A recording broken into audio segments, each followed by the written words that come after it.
ආයිබෝවන්. මම ඉෂාන් ජලීල්. මම Action Against Apathy කියන සංවිධානයේ සභාපතිවරයා වශයෙන් කටයුතු කරනවා. මම තරුණයෙක්. මට වයස 26යි. මම කොළඹ විශ්වවිද්‍යාලයේ ජාත්‍යන්තර සම්බන්ධතා පිළිබඳ විශේෂවේදී උපාධියක් ලබා ගත්ත කෙනෙක්. ඕගොල්ලෝ මේ වීඩියෝ එක බලනකොට ඕගොල්ලන්ට තේරෙයි යම්කිසි සුවිශේෂත්වයක්. වෙනත් අය කැමරාවට මුහුණ දීලා කතා කරනකොට නැති සුවිශේෂත්වයක් ඕගොල්ලෝ මගෙන් දකි. ඒ මොකද්ද කියලා කුකුසක් ඇති කරගන්න ඕනේ නැහැ. මම උපතින් ආබාධිත පුද්ගලයෙක්. මම උපතින් අන්ධ පුද්ගලයෙක්. හැබැයි ඒ නිසාම තමයි මගේ උත්ප්‍රේරණය තියෙන්නේ. මම උපතින් අන්ධ වුණාට මම කැමති නෑ මගේ වටේ තියෙන මහා සමාජය අන්ධ වෙනවා. ඒ නිසා විශේෂයෙන් මම මේ කතා කරන්නේ මගේ ආදරණීය තරුණ සහෝදර සහෝදරියන්ට. අපේ රටේ තාරුණ්‍යයට. මොකද අපේ රටේ තාරුණ්‍යය තමයි අපේ රට වෙනස් කරන්න ඉන්න ප්‍රධානම කොටාශය. මේ වීඩියෝ එක බලන නිසා මම දන්නවා ඔයගොල්ලෝ දන්නවා කියලා. ජනවාරි 8 වෙනිදාට 2015 තව දවස් කිහිපයකින් එදෙන දවස. එදාට ලංකාවට ඊටාම තීරණාත්මක දවසක්.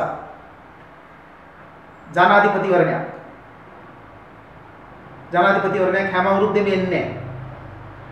එන්නේ අවුරුදු 4කට 5කට එහෙම නැත්නම් 6කට පාර. ඒ එන ජනාධිපතිවරණය අතිශයින්ම තීරණාත්මකයි අපේ රටට. මොකද ප්‍රබල දේශපාලඥයන් දෙදෙනෙක් තරම් කරනවා. ඒ වගේම තවත් තරම් කරන 15 දෙනෙක් 16 දෙනෙක් මා දන්නා පමණින් සිටිනවා ජනාධිපතිවරණයට. ඒ හැමෝම තරම් කරන්නේ යම්කිසි පදනමක් ඇතුව.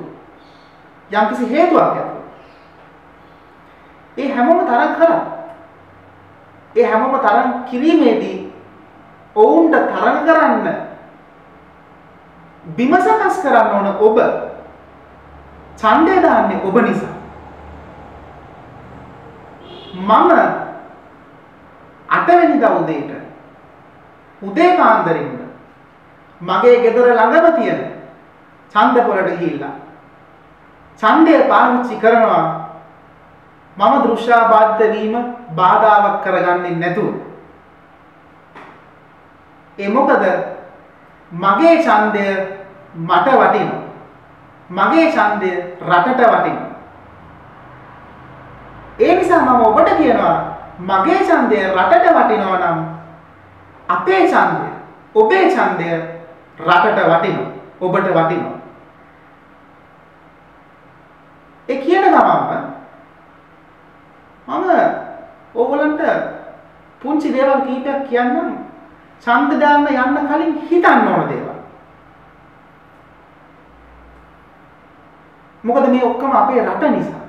පළමුවෙන්ම ඔබ ඡන්දය දැමීමේදී ඔබ ඡන්දය දෙන පුද්ගලයාගේ මානව හිමිකම් පිළිබඳ හැසිරීම නිරීක්ෂණය කරන්න. ඔවුන්ගේ ප්‍රතිපත්ති ප්‍රකාශන අරගෙන කියවන්න. ඔවුන් කතා කරන දේවල් වේදිකාවල කතා කරන දේවල් අහන්න. ඔවුන් ගැන හොයන්න. ඒ හොයලා ඔවුන් මානව හිමිකම් පිළිබඳ ඔවුන්ගේ භාවිතය මොකක්ද කියලා පොඩ්ඩක් සලකලා බලන්න. මානව හිමිකම් කියලා කියන්නේ බටහිරින් ආනයනය කරපු අධිරාජ්‍යවාදී කුමන්ත්‍රණකාරයන්ගේ යම්කිසි දේශපාලන ආයුධයක් කියලා කියන අය ගැන ඔබ ටිකක් සැලකිලිමත් වෙන්න. මොකද මානව හිමිකම් කියන්නේ එහෙම දෙයක් නෙමෙයි. මානව හිමිකම් කියන්නේ අපි මිනිස්සු වීම නිසාම අපි මිනිස්සු හැටියට ඉපදිච්ච නිසාම අපිට ලැබිලා තියෙන හිමිකම්. ඒවා ගැන විවාද කරන්න ප්‍රශ්න කරන්න අයිතිය තිබ්බට මම ඔබට කියනවා ඒ ගැන තීරණය ගන්න අයිතිය තියෙන ඔබට. කියන කෙනෙක්ට ඕන දෙයක් කියන්න පුළුවන්. හැබැයි ගන්න තීරණය ගන්න ඕන ඔබ. ඒ නිසා මානව හිමිකම් ගැන ගරු කොට සලකන මානව හිමිකම් කියන දේ වැදගත්කම දන්න කෙනෙකුට ඔබේ ඡන්දය පාවිච්චි කරන්න. ඊළඟට ප්‍රජාතන්ත්‍රවාදය. ඔබ හිතනවා ඇති ඔබේ ප්‍රශ්න වලට මේවා අදාළද කියලා. ඒත් මම මේ කියන දේ කියාගෙන යනකොට ඔබට තේරෙයි මම කියන දේ කොච්චර අදාළද කියලා. ප්‍රජාතන්ත්‍රවාදයත් ඒ වගේ දෙයක්. ඔබ ඡන්දය දාන්න යනකොට හිතන්න ඔබේ හඬට තැනක් තියෙන ආණ්ඩුවක් ඉස්සරහට ඇති වෙයිද? ඔබේ හඬට ඇහුම්කන් දෙන කෙනෙක් ඔබේ නායකයා වෙනවට ඔබ කැමතිද? ඔබේ හඬ විහිළුවකට ගන්න නැතුව ඔබේ හඬ ගැන ඇත්ත අවධානයක් යොමු කරන ඔබේ හඬට අවංක වෙන්න නායකයෙක් ඔබට ඕන නම් ඒ වගේම ඔබේ හඬ මොකද ප්‍රජාතන්ත්‍රවාදය කියන්නේ ඔබේ හඬ ඔබේ හඬට කලින් ඇහුම්කන් දුන් නොදුන් ඒ ඉතිහාසය ගැන හිතලා ප්‍රජාතන්ත්‍රවාදය වෙන්නේ මම මගේ ආදරණීය තරුණ සහෝදර සහෝදරියන්ට කියනවා ඔබේ ඡන්දේ පාවිච්චි කරන්න කියලා. ඊළඟට අපේ රටේ තාරුණ්‍ය හැටියට ඔබ 8 වෙනිදාට ඡන්දේ දාන්න යනකොට තවත් ඊටාම වැදගත් කරුණක් හිතේ තබා ගත යුතුයි. ඒ අන් කිසිවක් නොව මේ දවස්වල හැමෝම කතා කරන මේ දවස්වල සමහරු මඩේ හොද කියනවා වගේ බණින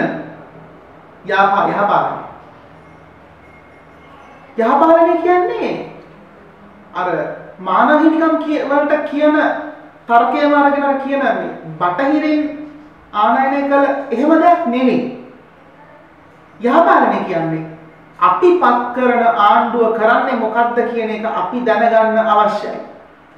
සහ අපි පත් කරන ආණ්ඩුව අපි වෙනුවෙන් කරන වියදම් අපි දැනගන්න අවශ්‍යයි. සහ ඔවුන් අපිට ඒ ගැන කියන්න අවශ්‍යයි. ඒකට තමයි වගවීම කියලා කියන්නේ. වගවීම කියන්නේ යහපාලනයේ ඉතාම වැදගත් කොටසක්. අවියෝජනීය කොටසක්. ඉතින් ඔබ ඡන්ද දාන්න යනකොට ඔබ හිතන්න ඔබේ ගමේ පාර හදනකොට එහෙම නැත්නම් ඔබේ ගමේ ඉස්පිරිතාලය හදනකොට නැත්නම් ඔබේ නගරේ ඔබ දන්න පාර ඉස්පිරිතාලයක් ඒ මොනියම් හෝ ගොඩනැගිල්ල මොනියම් හෝ ඉදිකිරීමක් කරනකොට ඒ ඉදිකිරීමට ඇස්තමෙන්තුගත මුදල කීයද? ඒ ඉදිකිරීමට ඇත්තටම යන්නේ කීයද? ඒව ගැන ඔබ දැනුවත්ද? ඒව ගැන ඔබට අදාළ ආයතන සහ අදාළ පුද්ගලයන් ඔබට කියනවද? ඒව ගැන හිතලා යහපාලනය ගැන හිතලා රටට යහපත් පාලනයක් ඕනේ කියන පිවිතුරු අරමුණේ 8 වෙනිදාට උදේ පාන්දර ගිහිල්ලා ඔබේ ඡන්දය පාවිච්චි කරන්න. ඊළඟට ඔබ මේ උතුම් මව්බිමේ මේ ලංකාවේ තාරුණ්‍ය හැටියට ඡන්දය දාන්න යනකොට තවත් ඉතාම වැදගත් දෙයක් හිතේ තබා ගන්න. නීතියේ ආධිපත්‍යය. නීතියේ ආධිපත්‍යය කියන එකට මම සරල උදාහරණයක් කියන්නම්. ඔබ රැට අපි උපකල්පනය කරපු 8:00 9:00 එහෙම නැත්නම් 10:00ට පාරේ එක වාහනයක් යනකොට ඔබ වාහනයක යනවා කියමු. පොලිසියෙන් ඔබ නැවැත්තුවා. ඔබ ඒ වෙලාවේ ඊටාම හොඳ සිහියෙන් ඉන්නේ. හැබැයි පොලිසියෙන් කියනවා ඔබ බීලා. ඒ නිසා ඔබට මෙහෙම යන්න බෑ. කියලා යම් කිසි අන්‍යම් මාර්ගයකින් ඔබ අපහසුවට ලක් කරලා ඔබෙන් යම් කිසි මුදලක් ගත්තා වෙන්න පුළුවන්. ඒ වගේ යම් කිසි දෙයක් අපිට කළා වෙන්න පුළුවන්. මා මේ වෙන්න පුළුවන් කියන වචනේ පාවිච්චි කරාට මේ මා කියූ උදාහරණය හා සමාන ගොඩාක් දේවල් ලංකාවේ වෙනවා. ඊටත් වඩා දේවල් වෙනවා. ඒ කුමක් නිසා? ඒ නීතිය ආධිපත්‍යයක් නොමැති නිසා. ඒ වගේම වැරදි කළ බව මුළු රටම දන්නා පුද්ගලයා. ඔබේ ගමේ ගත්තොත් ඔබේ මුළු ගමම දන්නවා අහවල් පුද්ගලයා වැරද්දක් කළා. හැබැයි දේශපාලන අනුහස සහ ආශිර්වාදය දෙන නිසා ඒක නම පොලිසියෙන් අත්අඩංගුවට ගන්නෙ නැහැ. අත්අඩංගුවට ගත්තොත් අනිත් දවසේ කිසිම ප්‍රශ්නයක් නැතුව නිදහස් කරනවා. එක ෆෝන් කෝල් එකකින් එක දුරකථන නමකට. එතකොට නීති ආධිපත්‍ය කොහොමද? ඒ නිසා 8 වෙනිදාට ඔබ ඡන්දය දාන්න යනකොට මතක තියාගන්න ඔබේ අප හැමගේ සහ අපේ අනාගත දල පරම්පරාවන්ගේ ගැන හොඳින් හිතලා බලන්න. නීතියේ ආධිපත්‍යය වෙනුවෙන් ඔබේ වටිනා ඡන්දය පාවිච්චි කරන්න. ඊළඟට මම කියන්න යන දේ මට පෞද්ගලිකව දැනෙන දෙයක්. මට දැන් ගොඩක් කල් තිස්සේ ඒ දේ පෞද්ගලිකව දැනෙමින් තිබිච්ච නිසා තමයි මම මගේ සංවිධානය පටන් ගත්තේ. මොකද ඒකේ අර action against apathy කියනකොට apathy කියන වචනේ තේරුම ඇවිල්ලා යම් නරක දේවල් සිද්ධ වෙනකොට ඒකට විරුද්ධව කිසිම හඬක් නොනැගීම කිසිම ක්‍රියාවක් නොකිරීම. එතකොට ජර්මන් කවියෙක් වෙච්ච මාටින් නීම්ලර් හිට්ලර්ගේ පාලන සමයේ ලියන කවියක්. ඒ කවිය ඔහු කියනවා හිට්ලර්ගේ ආණ්ඩුව යුදෙව්වන් මර්ධනය කරන්න ආවා. මම කතා කරේ නෑ මොකද මම යුදෙව්වෙක් නොවන නිසා. ඔවුන් ඊළඟට ආවා වෘත්තීය සමිති නායකයන් මර්ධනය කරන්න. මම කතා කරේ නෑ ඒ මම වෘත්තීය සමිති නායකයෙක් නොවෙච්ච නිසා. ඊළඟට ඔවුන් ආවා කමියුනිස්ට් වාදීන් මර්ධනය කරන්න. මම කතා කරේ නෑ මොකද මම කමියුනිස්ට් වාදියෙක් නොවන නිසා. එහෙම කියලා අන්තිමට මාටින් නීම්ලර් මෙන්න මෙහෙම දෙයක් කියනවා. ඔවුන් ඊළඟට ආවේ මට මම වෙනේ කතා කරන්න කවුරුත් හිටියේ නෑ. ඒක ඉංග්‍රීසියෙන් කියනවා ඉතාලම ලස්සනට කියනවා then they came for me and there was no one left to speak for me. ඉතින් මම ලංකාවේ ඉපදිච්ච ලංකාවට ආදරය කරන තරුණයෙක් හැටියට මම කැමති නෑ ඒ මාටින් නීම්ලර් ලියපු කවිය වෙන කවුරු හරි ලංකාවේ ලියන එක. ඒ මාටින් නීම්ලර් ලියපු කවිය මම දැක්කේ අපේ ඒ කාලේ 2009 ජනවාරි 8 වෙනිදා හරියටම අවුරුදු 6කට කලින්. දැන් මේ අවුරුද්දේ ඡන්දෙ තියෙන්නේ ජනවාරි 8 වෙනිදා. මම මේ කියන සිද්ධිය වෙන්නේ 2009 ජනවාරි 8 වෙනිදා.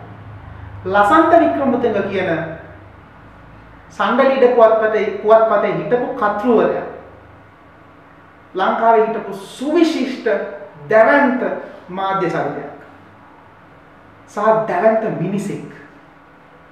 මාධ්‍යවේදියෙක්ට වඩා සැබෑ මිනිසෙක්. හඬක් නැති මිනිසුන්ට හඬක් වෙච්ච සැබෑ මානව හිතවාදියෙක්.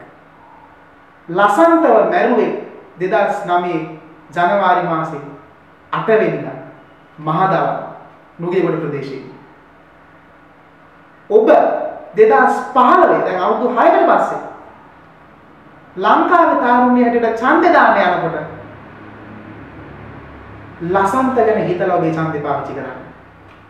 ලසන්ත මේ රටේ පෙනී සිටි භාෂණයෙන් නිදහස වෙනුවෙන්. ලසන්ත මේ රටේ පෙනී සිටි කතා කිරීමේ ලිවීමේ නිදහස වෙනුවෙන්. ලසන්ත මේ රටේ පෙනී සිටි මානව නිදහස වෙනුවෙන්.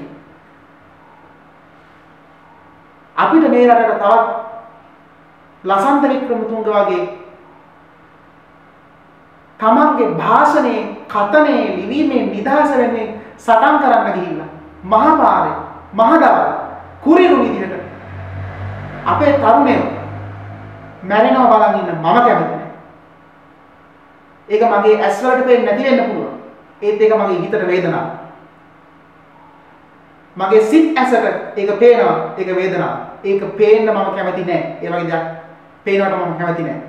ඒ නිසා ලසන්ත වෙන්නේ ඔබේ වටිනා ඡන්දය 8 වෙනිදා භාෂණයේ නිදහස අදහස් ප්‍රකාශ කිරීමේ නිදහස වෙන්නේ ඔබේ ඡන්දය පාවිච්චි කරලා. ඒ කියන හැමදාම කියන ගමන් මගේ සංවිධානය වර්තමානයේදී ඊටාම පුංචි හැබැයි ඊටාම වැදගත් ක්‍රියාවලියක නියැලෙමින් ඉන්නවා. නිදහස් හා සාධාරණ මැතිවරණ ව්‍යාපාරය සමග එකතු වී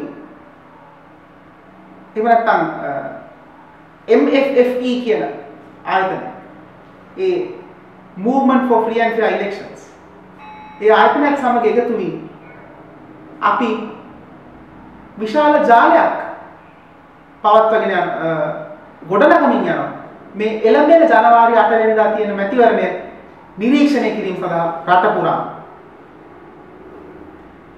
ඉතින් මම තරුණයෙක් හැටියට අපි තරුණ සංවිධානයක් හැටියට අපිට මේ දේවල් කරන්න පුළුවන් නම් ඔබට ඔබේ වටිනා ඡන්දය පාවිච්චි නොකිරීමට කිසිම හේතුවක් නැහැ.